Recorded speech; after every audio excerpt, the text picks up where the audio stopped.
to episode number 2 of the People We Love podcast with your host. That's me, Adam Choi. I hope you listened to episode number 1 with my grandmother, Lottie Robinson. I can't speak for y'all, but I thought that episode was pretty special. For this second episode, I'll be interviewing Lauren-Blair Donovan, quite the extraordinary person herself.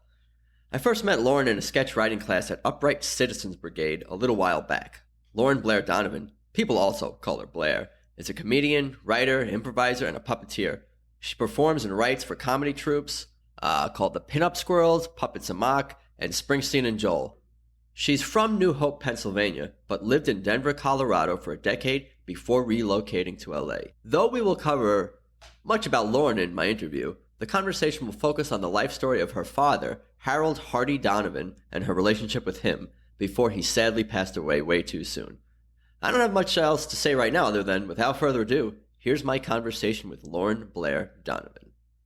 Well, it's good to see you, Lauren-Blair Donovan. Thank you. Welcome to the studio. Thank you. It's good to see you too. It's been a while, so fun excuse to hang out. For sure, and chat and shoot the breeze. And what have you been up to these days?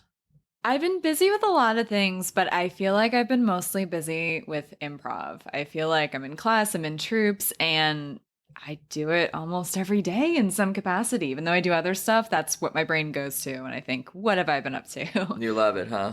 I do. It's fun. It's a fun challenge. And I really want to get good at it. And you kind of have to do it often to excel. Yeah, like anything. Yes. It's like a sport. You kind of got to practice build every day. Build those muscles. Absolutely. For sure. Do you find that doing improv is helping you in other areas of your life with your social skills? Not that you don't have social skills. Right. I was a monster. That's why I was a monster before improv. That's why I would take improv too. Oh, so you haven't taken any improv? No. It's fun. I definitely recommend it for a writing perspective, especially. For sure. I think that's been the most beneficial. In terms of social skills, I think I'm better at using my words because you're not supposed to negate in improv, and if I feel like someone's belittling me, I'm like, they're negating what I'm trying to say, so I can better identify types of people I get along with or don't get along with according to the rules of improv. But as a writer, I think it's most helpful because it's writing on your feet. Yeah. And you kind of have to figure out the dialogue in a way that's not clunky, and if this is true, what else is true, and heighten, and it just makes me a sharper writer. You're saying when you say negate, that means if someone says something and the other person doesn't go along with it, they just say the opposite because they can't think of anything. Yeah, or they think a lot of times there's a way to argue in improv that's interesting, but beginners usually can't do it because it ends up being negating and fighting, and it doesn't really go anywhere. Yeah. So it'd be man, this is our favorite bar. If the other person in the scene were to be no, it's not. TGI Fridays is. What are you doing? Because it kind of like a sketch or a scene in a movie or a TV show, this is all unfolding because something is happening in that scene. And so you can't be talking about stuff that's off stage or that's not relevant. So the person initiated, this is our favorite bar, so talk about why it's your favorite bar and then have something cool happen. Don't get into a fight about that. Do you find that people you're working with, even yourself, is sometimes susceptible to doing that kind of thing when you're doing improv? I think the further you go along, the more those people get weeded out / you get better at not doing that. But once in a while, something's not clear and you can accidentally negate something because you maybe weren't listening as closely, or you were focusing on a different aspect of the detail. Sometimes people initiate with really, really, really long sentences, and it's almost too much information, and you'll miss what the really weird, funny thing is that you should extrapolate on. That's happened to me kind of recently, actually. The struggle is real. Yes, yes. Well, that's cool. And as you guys can see from the episode title and description, Lauren-Blair's here to talk about her father. Yes, he was a good dude. You're a fan of him. Yes, thank goodness, because not everyone's a fan of their parents. Yeah, so that's true. That could. But if you were, and you probably wouldn't be on here to talk about. No, because the people we love. Yeah. Podcast. That would be a different. The people we hate. That would be the spin-off. Do that. Maybe do that. once a year Halloween. The alternate universe. Right. That'd be funny. I'm not about that. Okay. That'll be a secret. Double secret. Secret subscriber for podcast only. On the down low. Cool. Well, you can tell me a little bit about your dad. I have some notes here in front of me, and I'm gonna ask you some questions and jump in. But I see he was born in 1954. Yes, he was. What was his name? Hardy, short for Harold. So like hearty laughter, hearty something. I feel like I should be better at defining that word, you're saying, but you told me before that it was Hardy. Yeah. But that's not hearty. Hearty laughter is H. I know, but it kind of sounds like it. Like, I don't know. You can't make things up. I know, but he kind of was a hearty guy. Yeah. So I think in my head it's the same thing. The way you said it and the way you say his name made me think it was spelled that way. Oh, yeah? I don't know. Maybe it's like conjured up that it's spelling. Probably being from the Northeast, from the Philadelphia area, I probably slur my consonants together more than I should. D's and T's are the same in America. What'd you say? D's and T's. Yes, I took an accents and dialects class actually once, and you have to do these like warm-up exercises where you're saying kind of nonsense, but you're supposed to be hitting certain like consonants. Yeah. I was always in trouble for saying not the D's when I should have been saying the T's. Yeah, but that's why we got away from British rule, because that's what they were all about. That's the only reason. That's not our style. No. But your dad was born in 1954, and where was he? He was born in Pennsylvania. He moved around the general tri-state area a little bit until he was about kindergarten aged, and then he actually was raised in the same town that I was raised. So we graduated high school like 30 years apart. And he was raised where you were raised, but it's not a place he stayed his whole life. He was raised there and then moved around and then moved back. Yeah, he went to college in Indiana, and then he came back again, kind of like his early days, to the tri-state area. He was living in New Jersey for a while. He was living a town over when I was born for a while. And then when I was 2, my parents bought a place in his like hometown, like where he was raised. Yeah. And that was in New Hope, Pennsylvania. What is that near? It's like it's relatively between Philadelphia and New York City, right on the Jersey border. Yeah, I feel like I've seen that on a map. Probably. It's a tourist town. It's like it has a lot going on. So even though it's a small town. So it was just you, and did you have siblings? I have a little brother. You have a little brother. So he was there with you in this in New Hope. Yes. Cool. But your dad growing up, you were saying he was actually dyslexic. Yeah. And in the 60s and 70s, that wasn't like a thing, like, or at least it didn't have a name. So people, if you were not doing well in class, they just thought you were stupid. And so he grew up largely believing that. His mom thought otherwise and helped him a lot with his homework and was like patient. But he was pretty convinced he was an idiot, which is sad. Did your grandmother, his mom, know that, or like understand that dyslexia was, learning disability doesn't mean the person is. Well, I mean, I think the term just didn't exist. Yeah, but she understood that it was. She understood something. I don't know what she thought. Unfortunately, she passed away when I was 2, so I never got to know her. But she, I think, just knew from just having conversations with her kid that she didn't have a dum-dum. Yeah. He just wasn't good at school, which can be 2 entirely different things. For sure, of course. But I think she was ahead of her time in at least knowing that much, because learning disabilities just weren't known really back then. So what did your dad talk about? Because unfortunately, he's no longer. Yeah, he unfortunately passed away 15 years ago. Yeah, should mention that. Yeah, we're talking posthumously.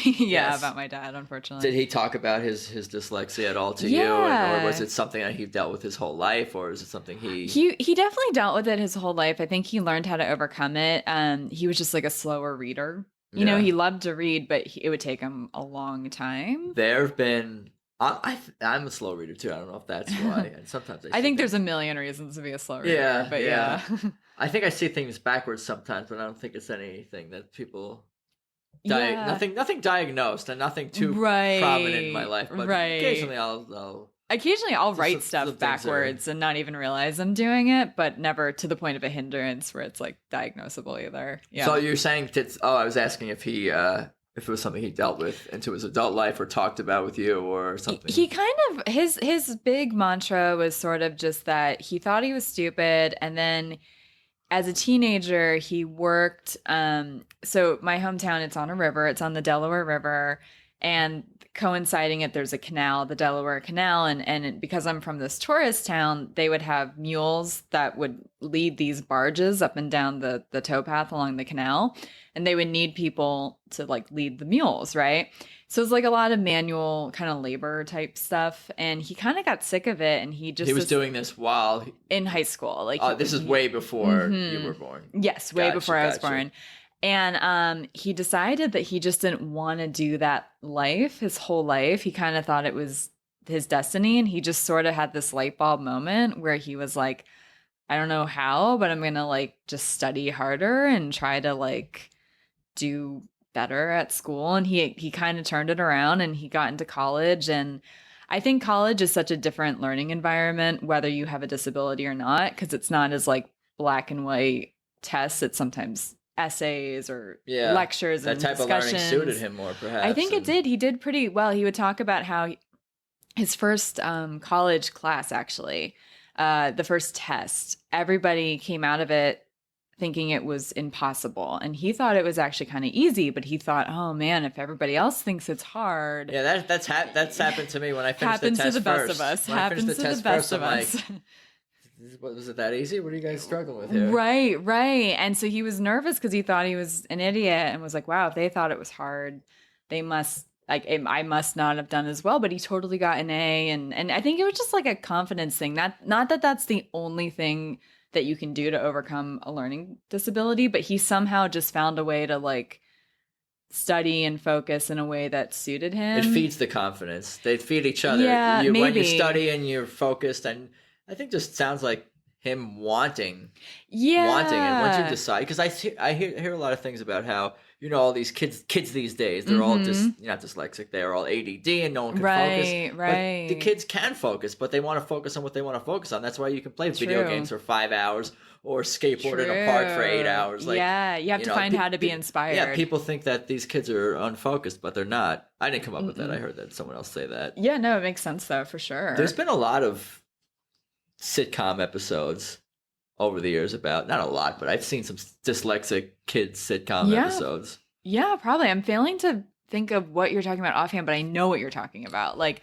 I don't know if it was like I can't think of one, but did Home Improvement do it? Just I don't know if Home Improvement, they might have done one, but there was another show that was on the 80s with an African American father that is no longer seen in the public eye as someone. Oh, a certain somebody who maybe liked pudding heralded. Or whatever. Yeah. Yeah. So got it. Yeah, the Cosby Show did it. Okay, just Cosby. Theo Huxtable. I remember there was a Theo Huxtable. I heard about that. Okay, I didn't watch the Cosby Show a lot, but yeah, I do remember hearing about that. And he was like, I remember being frustrated. It was a very special episode. Very special. But I don't want to talk about that show right now. But we want to hear more about your father and his. So he overcame his dyslexia, and what was he studying?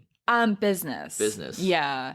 His dad he had a couple jobs, but at some point he had started basically a chocolate business where it was like a brokerage. Like they would be the go between the factories and the stores for various candy and cookie companies. Your dad is a chocolate dealer. Yeah. My dad was like, it sounds like a made up job, but like he was, a chocolate broker. Like, I remember. Yeah, you said that in the email. You used the phrase chocolate broker. I was like, what? Chocolate dealer works too, though. So he goes from the factory and to the store. Yeah, he would be like the people getting the stuff that was being made to the stores, like through deals and phone calls and faxes, and occasionally he'd have to go to like the factories too. And if I was on a business trip with him, I would go. So my childhood, you literally went to the chocolate factory. Yes, I would straight up tour. Like, I remember cookie factories in particular. Yeah, one in Long Island and one in Florida. What cookie factory in Long Island was it? Because maybe Silver Lake or Silver Tray, I think was what it was. I went to the Hostess warehouse or whatever. That's something else. Yeah, this was more, I think this brand in particular I have found in grocery stores, like in the baked goods section. Like if you like flip some, like especially around the holidays coming up, like if you flip it over, sometimes they have a very specific brand, and I've found them in recent years there. So you love chocolate. I do. Yeah. I was born in the right household with the right metabolism. I'm very lucky. So that plus your dad working at the factory and having good experiences like touring these factories. Because if you didn't get along with your dad and like there was a traumatic incident that happened at a chocolate factory, no traumatic you might instances. like shy away. But no. So the good metabolism plus the good relationship with the dad plus the early childhood exposure to really Candyland, Fantasyland. Basically, I'm not even kidding. We would like, especially around the holidays, be gifted with like so many different kinds of chocolate, and there was like these 10-pound chocolate bars that you'd have to break apart with a steak knife. Like, it was insane. Yeah, like everybody, the kid in the candy store, phrase that doesn't do. That would be a step down for what your childhood was. Probably, yeah. You were the kid in the factory, the kid in the. I just come home to 10-pound bars of chocolate, like insane. Like we couldn't almost get through it. It was insane. Yeah, milk chocolate. Milk and dark, and then sometimes just little nuggets or coins. All of the above. So your dad met your mom in college. Mm-hmm. What school was that? It's a really small school. It's St. Joseph's College. I don't even think it's university. I think it's college. It was in. Oh fuck! It starts with an R. I don't remember the name now, but it was like a couple hours away. Yeah, in Indiana, a couple hours away from Chicago, which is where my mom was from. So somehow they met randomly in Indiana. So your dad, I see also here, he became the president of the school board. This is like my favorite story.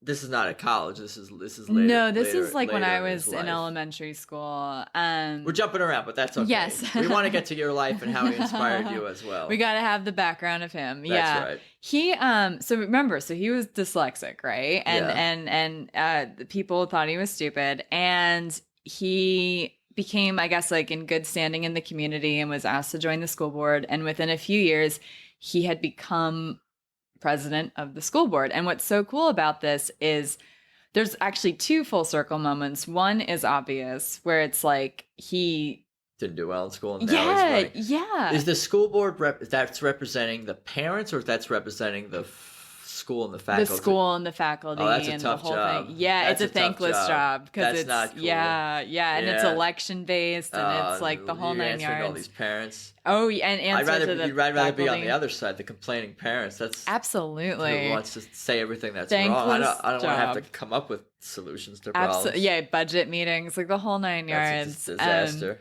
But yeah, so he got to like come full circle with that. But during his tenure as president, we opened up. So I'm from such a small town, and it's a very small school district. At the time, there was only 2 schools, a K through 6 building and a 7 through 12 building. New Hope, Pennsylvania. Yeah, I want not to backtrack for a second. You said it was a tourist town, and there's mules going down the river and all this stuff. What kind of tourist is this? Kind of tourism? Oh my goodness! Is it vacationing? Is it historic? All of it, and there's more to it. Like there's all these like knick-knack shops, so like people like to shop there. It's a beautiful scenery, and believe it or not, like biker gangs like to bike through it and stay at bars there. I also grew up in bars. That's like another more colorful, I guess, anecdote about my dad. But it's also a gay hotspot. Yeah, like a lot of people in the 50s settled there from like there's gay biker heights, gay bikers. Not necessarily gay bikers. Doesn't have to be. Not necessarily. Probably very rarely, but because there's like this kind of famous playhouse called the Bucks County Playhouse, where in the 50s and 60s a lot of like famous people like Grace Kelly would act there in the summer before she got like famous and stuff. And a lot of with the arts, you have sometimes gay population. Sure. And back in the 50s and 60s, you kind of had to live in the city to have that anonymous life where you weren't scrutinized. But somehow New Hope became a mecca for the gay folks who wanted more of a small town life, but to not be like beat up for being gay. Yeah. So it's actually quite lovely, and it was. Why did they want to get beat up? I don't know. I mean, I love being beat up. Yeah, so. being beat up is my. They were crazy. So it sounds like it's a. I'm gonna use gay, comma, biker, comma, bar, comma, historic, comma, tourism. Yeah, town. that's actually. And it's like, small. Yes, it's only like a few roads, but there's a lot packed into those small roads. Yeah, it sounds made up. And some people I think I am exaggerating when I talk about it, but then I meet someone like at a party when I'm talking about it, like, oh yeah, I've been there. Yeah, totally. And they like verify. I'm sure my parents and my dad who's done because you're from Long Island, right? Yeah. We definitely got a lot of New Yorkers, a lot of. That's not near Scranton. No, like it wasn't on my commute up to Syracuse for college. It wasn't too far from Scranton. It's like an hour maybe, somewhere in there. I gotta go to this place. It's fun. It's cute. Ask people about this. Yeah. I'll YouTube it later and see. I wonder if there's a YouTube video. There was once Pennsylvania. on Hulu years ago, like the most haunted place in America, and it was about New Hope because there's all these historic buildings, and most of it seemed like bullshit to me. But I'm coming around on that a little bit, but that's a different thing. Conversation. Energy, like I'm agnostic on what energy. No, I respect the ghosts. I'll Yeah. I'm polite to ghosts. I mostly thought it was bullshit because I actually knew some of the real anecdotes of like what they were trying to talk about in the documentary, and they got some of the details wrong. So it was all based on that's fabrication. messed up. You should get on the message boards and Reddit and correct everyone. But you were saying your dad was on the school board, coming full circle. Yes, and so during his tenure, the school system stopped being just 2 buildings, K through 6, 7 through 12, and we got a middle school. We got a proper middle school. And we got this brand new auditorium that was named actually after one of his best friends, which was cool. But during the induction of it, his elementary school principal came out of the nursing home to go see this all be like inaugurated and apologized to him for like not believing in him as a child. Wow. Right? Wow. That's quite a story. It's quite a story. I just wish insane. People would apologize to me for things they did last week. Right. Then they don't remember cutting you off in traffic or like whatever. But like, or even something deeper than that. But the fact that like that's such like a movie moment. You know what I mean? Like it feels like that only happens in movies. I know, right? I got to use it at some point. But I mean, I write comedy. I don't know where I put it. Did he expect that to...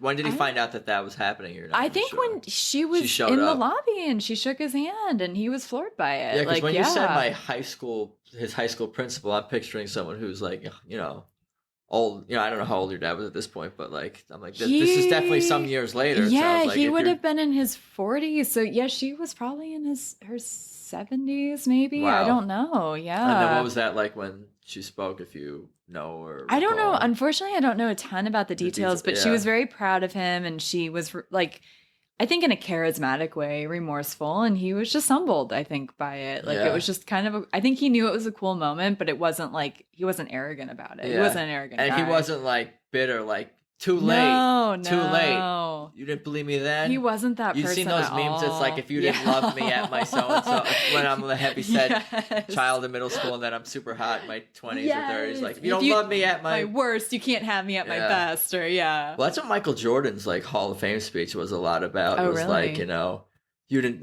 his high school coach who cut him freshman year and like people who didn't believe him and just telling him. That's a big, I think that's a bigger motivation. That's maybe the biggest motivation is proving people wrong. Yeah. I don't think it's the only thing that drives I think you have to prove yourself right, too. Because if you're just trying to prove people wrong, thank you. Yeah. But if you're just trying to prove people wrong, you're living for other people. Right. Like, there has to be something within you that's like, you're going to get some validation and something off of people saying sorry to you or like whatever. But you have to like love the skin you're in and live your best life organically. I think the proving other people wrong is supplementary. Yes, totally. To the proving yourself right thing. Totally. And maybe on some days it's more than supplementary, but the overarching thing should be coming from the drive should be from within for sure. So your dad was the president of the school board and for like 8 years maybe. And this 117-year-old woman came to apologize to him. Yep, she still had a memory. Was your dad always in the chocolate brokerage business? I think more or less. / school board business most of his life? More or less, yeah, because he was working with his dad a little bit in college, went to school for business so he could better Was be this in a the family business. business? Oh, okay. And my uncle worked for it your too. Your family owned the business? Yes. Wow, that's cool. Entrepreneurship. And eventually they phased it out in like 2000-ish, I want to say, just because the industry was kind of changing and they I know to get Nestle's out. a bunch of pricks, so they probably I don't think that was one of their clients. Yeah, but maybe. Don't come after me, Nestle. Nestle. That's what Adam says. No, they're powerful people. You don't want to mess with them. They'll take all my water away. Yeah, I didn't just say that either. That's right. They have water too. They have Nestle water. But they He did go into some kind of environmental business the last years of his life. I forget what it exactly did, but it was some kind of environmental business. Sometimes I try to ask my dad what he does, and he doesn't. He's like, nah, you're not going to understand. That's why I often don't even ask people what they do, because so much of work is you had to be there. Unless it's like straight up, I'm a teacher, I'm a coach. Like, we know what that is. You know what I mean? But like, if it's like you're in some kind of vague business, or you're in a industry that's not well understood, like no one knows what actuaries really do. Like, or Chandler on Friends, no one knew his crunch job. numbers. Yeah. I think that was a joke, second Friends, but I think that was wasn't that a joke that like no one knew what he actually did? I think yes, because that's when Monica and Rachel lost that like game and that bet for the apartment because they didn't know what he did. I was never a regular Friends watcher, but I feel like just you seem to know it though. Yeah, I know. Just from existing on this planet and just being around people who love the show. It's very in pop culture. It's watchable, and I'm from the '90s, I suppose, as well. Yeah, I remember the '90s. Yeah. So he was pretty much into the chocolate and the. Some environmental type of business. Environmental business. Yeah. Hopefully helping the environment. Yeah. Oh, yeah, totally. It was pro-environment. He was anti-environment. Yep. What a prick. Go from door to door. Pro-chocolate, anti-environment. Yeah, he would go door to door saying, who wants to fuck up the environment faster? Exactly. That was his job. Destroying the earth. Because there could be a market for that. Yeah, I suppose. But you're saying your dad had a great sense of humor, and that was a big influence on you as well. He was a very hands-on guy, very hands-on parent, and this is going to make him sound not so hands-on, but he kind of saw parenthood as an excuse to rewatch all these old cartoons and like the Muppets, and that really rubbed off on me. Like, I really nerded out about all the old school cartoons like Looney Tunes, and even older stuff like Heckle and Jekyll. That's not as much remembered, like the Magpie buddy comedy cartoon, Popeye, that kind of stuff. And I remember really, really, even as like a 4-year-old, just talking like deep conversations about like why certain cartoons were funny and that stuff. And he just had this good sense of humor. Like, he wasn't the biggest costume guy, but so his name was Hardy. He somehow had to go to this costume party, and he found a mask of Laurel, as in Laurel and Hardy. Yeah. I don't know where this existed pre-Amazon days. Like, I don't know how the hell he found this fucking like Laurel mask. But what he did was he just put the mask on top of his head, went to this party, and said, like, people were like, where are you? He's like, I'm Laurel. Yeah, I'm just Laurel and Hardy, and then would flip the mask back up because he didn't really like costumes. But the fact that like he thought to do that and found the Laurel mask just impresses me, and I think says a lot about his sense of humor. It makes sense now, because in addition to the improv, of course, you're getting very much into puppeteering. Is this a new thing you're venturing into? Something that's always been in the back of your mind? I've always wanted to do it. When I was 11, I straight up told people that I wanted to be the next Jim Henson. But as much as like my dad had a good sense of humor, and my mom had a good sense of humor too, in a totally different way, they didn't know what to do with a creative kid. You know what I mean? They didn't know what to do with a creative kid. What to do with a creative kid. Yeah, I don't think they saw me coming. but it seemed like a New Hope, Pennsylvania. You would think so, yeah. That there's like opportunity for the arts in one some form or of it, but not especially necessarily. with that new middle school, like right. What do they have I think I missed there? the cutoff for that though. I think I was in high school when that was finally around, but yeah, not for puppeteering per se. And so I kind of let that dream go just because it's such a specific career objective to have. Like, you can't hold on to it. But when I moved here a year ago, 3 months later, Second City offered their first and to currently only puppetry for the improviser class. And our teacher / now our group Puppets Amok coach was trained at Jim Henson Studios. Yeah. So like, that's amazing. That's amazing. It seems like this was created just for me. Are you pursuing puppeteering? I mean, in an ideal world or whatever your long-term goals are, to do more for kids programming or adult programming, or? I wouldn't not do kids programming. But right now, especially being in comedy and working with other comedians, we're trying to create content that we're going to put on YouTube that would be more for adults, not necessarily crass like Crank Yankers or Avenue Q. That's kind of worn territory, I think, at this point. But and none of us lean into that naturally. Like, we all have a dirty joke up our sleeve, but that's not our MO type thing. Puppets can have funny conversations that are for adults and not necessarily completely vulgar. Absolutely. And I think there's a freedom with puppets, you can go weirder or go darker or sadder, and it's not as sad because it's not humans doing it, but you can still illustrate. You can make points. People feel. Absolutely. I think a puppet could make me cry probably. Probably. Faster. Maybe. It's possible. Yeah. Know. So it depends if the puppet has puppy dog eyes or something. My main one does. She has like bug eyes. They're like bugged out, and they look either really sweet or really crazy or sad. Yeah. But cool. So probably more adult, but I would never not do kids programming. What would your father think if he'd be so your tickled. Puppeteering? He'd get such a kick out of it, I think. Like he would just me being in comedy, period, he'd get a kick out of it. But then with the whole like Muppet affinity, I think he would just be thrilled that like I got here. Like, you know what I mean? Yeah. What about like, because, some parents are not always thrilled when their kids say, I want to pursue puppeteering. Right. But it's not necessarily your primary thing at the moment either. No. It's very who knows? fun. We'll talk in a year from now and you'll have your own... fingers crossed. Something, yeah. Programming that you're writing and holding up the puppets. And right, doing something with it. Yeah. What are the biggest challenges with the puppeteering? Is it the writing or the voices? You do the voices too? You do one character at a time? We do a lot of stage work right now where we do improv. We're in the process of writing content for both stage and like video and stuff. Yeah. I'm not the most trained voiceover actor. I can do voices, but on stage, I'm afraid I'm not going to project as much because we don't have like microphones. So if I'm in a weird voice, I might lose it a little bit. So generally we just kind of do there are voiceover people on our team and they do really great voices.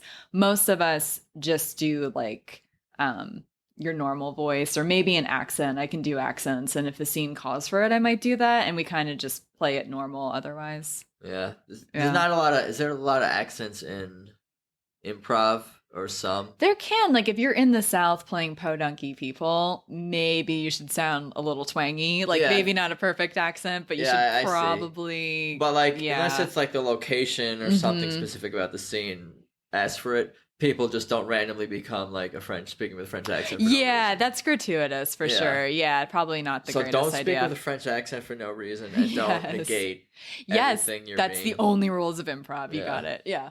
No, but so we'll just play it straight and let something else weird unfold or whatever. Was your father ever into any of the arts himself as far as participating or anything like that? Not really. He would joke. Just does appreciated it. Yeah. Fan. I mean, he loved music. He would joke about how bad of a singer he was, but I never really heard him sing. But apparently he was. Maybe there's a reason for it. I guess. I don't know. Apparently he was a good singer until puberty. Because I heard some of my aunts I thought it was a joke, but I heard them kind of substantiate it. But again, I lost him 15 years ago, so I'm not like, that's been like not the focal point. Thing. But I guess it could be though. Michael Jackson was seamless. True, but he's Michael Jackson though. He's the exception, not the rule. The rest of all of his transitions, where maybe we're not as not as on the outside with the vocal cords, right. Adjusted. Yeah, that's quite well for sure. But no, he wasn't a writer. He wasn't musical. He wasn't an actor. What about your mom? We don't want to talk about her too much though. Yeah, we can, but no, it'd be a lot to talk about too. Both of my parents are gone, unfortunately, so it'd be a lot to have. I'm sorry. No, thank you. And my mom died more recently, so easier to talk about. Sure. My dad for sure, but she was a painter. She could draw a little bit. So you got creative influence. I guess that's the only thing that makes sense. Well, my extended family is very artistic. I think my dad was more the anomaly, so I got the recessive gene, I guess, or I don't know. Gotcha. What about any other memorable moments, funny moments that you recall that's come to your mind just thinking about your dad over the years, either as a kid or he got you out of trouble or you got in trouble and he punished you and you learned something from him? Didn't. We had a really good rapport. We got along. We kind of saw eye to eye. He really didn't have to crack the whip a lot with me. What about your siblings? Pretty good too. While he was still alive, pretty good. I mean, my dad was a little bit of a jokester, which I think I got from him because I am a little bit of a prankster. April Fool's is miserable for me because nobody trusts anything I say, and I don't like that I can't do anything. But you got to be more creative. I guess, right? I have to set it up months in advance where people are not going to see it coming. But then that almost gets cruel. I don't know. But we had a pool that had these like jets, right? And then there's like these little holes where if you squeeze the jet, water would come out, like super weird contraption. But when I was very little, like 3 or 4 years old, he'd be like, look, Kermit the Frog is in there. And I would put my eye up to it. And then it would like squirt chlorinated water in my eye. That's what kind of, I was, it was funny. I was thinking up to this point that this was a very nice, it was funny. Beautiful man. And now he was. Now I find out he's, he was a prankster, but then I do it to all my friends, and he thought it was funny. You guys like, what it sounds like? This sounds like some cartoon prank going on. Yeah, that was like a big bond. I mean, we'd talk about deep stuff too, but yeah, for sure, especially when I was 4. You talk about deep stuff when you were 4? Probably not, but we would, he would do that prank and just other like silly stuff like that. He'd also play My Little Ponies with me, which I think is so endearing because, he was like this big guy too, and he would just play My Little Ponies. I hear there's some other guys that play My Little Pony, some big guys, but that's another another conversation. Possibly a different category of guy. To get into that. Although I could see that convention coming through your town. I feel like it might fit right in with the New Hope, Pennsylvania. Yes. Pennsylvania vibe. When you were playing My Little Ponies with your dad, did you guys what does that entail? You guys are acting out the cartoon or making up your own characters? I don't remember vividly, but I remember him being with you and being on the ground. Yes. That's what it's about. It's about those parents being on the ground. You got to be on the ground with your kid in the trenches. Yep. Yeah. My poor parents had to be in the trenches probably more often than they wanted to be. Yeah. Playing games that they didn't want to play. I feel like that's good parenting, though. Because my parents are okay. That's good. That's good, though. Yeah. No, but other than that, he was just like a really positive role model because he was a very naturally charismatic, graceful guy. And he was very invested in my best interests and very much believed in me as a person and that I could do anything I wanted and didn't always know how to like steer me when I'm like, I want to be a puppeteer. Like neither of my parents knew what to do with that, but I think they were hoping it was probably a phase or whatever. Yeah. But like big mistake. Big mistake, just like in Julia Roberts. Big mistake. I got money to spend. But I mean, like he definitely believed that I was smart and capable of whatever I wanted to do. And that's probably paid off eventually. I think it took a while to feel that way myself. But did you ever see any like did he ever make? Because it's, sometimes you imagine your parents and you don't see them as people who make mistakes and who are human. Did you ever see that side of him? Sometimes he had a short fuse or a temper. Like not always. Like it wasn't like a very frequent thing, but he definitely had that. And because he was dyslexic, he was also directionally dyslexic, and oh my God, traveling with him, he would just get so frustrated, like in the car, if he didn't understand where he was going, because it was like pretty scary. That's already, the whole men don't stop for match things. He's already got lots of things working against him there. Yeah, so like he would get pretty flustered. So I definitely saw him as like human, you know what I mean? Yeah. But otherwise, like he was pretty perfect otherwise. Like he was a good dude. If there's an afterlife and, he's looking down on us or whatever, he would probably be like, you people with your Waze and GPS. He'd be foaming at the mouth, jealous. Yeah, that would have saved so many things in his life. I bet life. there's like so much. I mean, obviously, the dyslexia research and how it's being handled in schools and whatever so different. has evolved so much. I'm sure over the years, but even just you hop on YouTube or you download an app to probably to learn.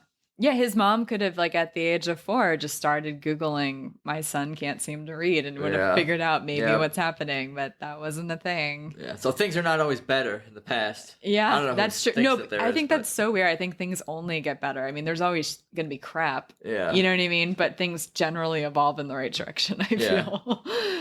Yeah, I like to hope so, but obviously there's, There's some storm clouds. Yeah, there's exceptions to the rule, for sure. But I still think we're better off than we would have been in the 50s. Yeah. For sure. Better than off in the 1650s. Yeah, at least as a woman, I'm glad that I'm now. Besides the 1950s, just any other time in history that, I'd rather be, on the poverty level in the present in the United States, than be king in 1500s. Sure. They don't Because you wouldn't have been bathing. Yeah, no bathing, penicillin, whatever. Yeah, Maybe yeah. it was penicillin, but I don't think so. No, I think that that was the came late. 1800s, Probably, right? yeah. Yeah, see? Yeah. I learned. See, it gets better. It always gets better, even Well. if there's trash still in life. Yeah. We hope so. Well, your dad seems like a good dude. Yeah. It's lovely too. Like when I see family friends I haven't seen in a while, they really perk up and just get excited to talk about him. It's nice that he's missed and revered all these years later. I think that's how you keep people, alive. 100%. Is talking about them and, Well, there's that, it's a really morbid thought, but there's like this idea of second death where like when you physically die, you die, but your second death is when everyone you knew dies, because then you're not remembered anymore. Like you're kind of gone. Like once your last of kin and friends are also passed on. Like, I see. You're That's gone. That's interesting, because that's not what I thought you were going to say. I thought you were going to say that the second death is if just no one remembers you, which I guess is the same that could thing. be the same thing for if sure. If you're not talked about or thought of anymore on the planet. Kind of the same thing. Whether people knew you or not. Yeah. Yeah, same idea. But second death. And then what happens? You don't know. You're just gone, I guess. I mean, you're just a random gravestone of people, but you're like really gone from people's memories. Like the idea of you is gone. Maybe you go from ghost to, to you're out of that, the next phase. Maybe if there are ghosts or if there is an afterlife, but I'm pretty not sure about that. But I'm not going to figure this out in this conversation. Yeah. But if there's anything else you'd like to say about your dad or to your dad, or I don't know. I don't really believe in an afterlife, but I'd love to be wrong. I'm not like one of those hard asses about it, but yeah, same here. Yeah. Fair. I don't know, I feel really fortunate, despite the fact that I lost him at a young age. Like I was 19 when he died. I feel like I got so much out of him in the less than 20 years that I had him that some people never get when they have triple the amount of time with their parents. Like so many people are 60 when their parents die now, which blows my mind because both of my parents are gone now and I'm nowhere close to that. But it's like some people just have these terrible relationships with their parents their whole lives. And I only had him for 20 years, not even, but I got a lot out of him and he left, I think, a very positive imprint. Sure, I can tell. Thank you. Any grace or charisma I have, I think is largely from him. And I don't know. I try to live in service of my dad because I don't want his life to be in vain. He thought the world of his kids. Yeah. And so I don't want to be like a terrible person. Don't make me cry here. Jesus Christ. Oh my goodness.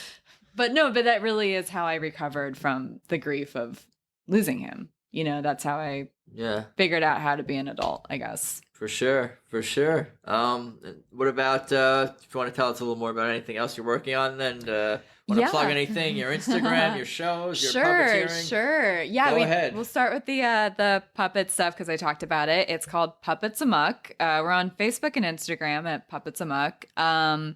I'm Lauren-Blair Donovan, and I think you can look that up almost on any social media. My handle tends to be some variation of Blairosaurus Rex because I like dinosaurs and that's just ridiculous. So I'm in comedy, so I made myself a dinosaur. But yes, I'm in Puppets Amok. I'm also in an all-girl troupe called Pinup Squirrels. We're up to some cool stuff that's brewing. Hopefully in the next couple months we'll be debuting some fun videos. And I also write for The Chunky Zeta, which is like a DIY show that's on Amazon. It's very crass and not PC, fair warning. Cool. But I am a writer for season 2 with that. And otherwise, I don't have any regular shows, but I perform 2 to 4 times a week somewhere. And if you follow me on social media, you will figure it out. Cool. Well, we will all look out for that. And I appreciate you stopping by the studio. Thank you so much for having me. Oh, you got it. I appreciate it. Do it again sometime. We'll Please. talk about someone else. Sounds good. So there you have it. My conversation with Lauren-Blair Donovan about her father, Harold Hardy Donovan. I don't know about you guys, but I'm suddenly in the mood for chocolate. For real, though, I hope you enjoyed that interview and are enjoying this podcast so far. For now, you can follow the show on Instagram and Twitter. Just look for the red logo with the white letters, People We Love, or you can search my name, Adam Choit, Choit is my last name. And if you're enjoying the show, please leave a positive iTunes review. I'd greatly appreciate it. Oh, and you're not going to want to miss the next episode where I interview Joshua Charisma, someone who I've only gotten to know a little bit better recently. He's also a jack of many trades, working in television production, and he's quite adept with a camera. Joshua is also a fitness guru and a trainer. But who we'll be talking about primarily is one of his heroes, Will Smith. Yes, that Will Smith. Joshua doesn't know Will personally, but Will had such a big impact on him growing up, so you don't want to miss this interview. Anyway, check it out. Thanks again for listening and for the support. Talk soon.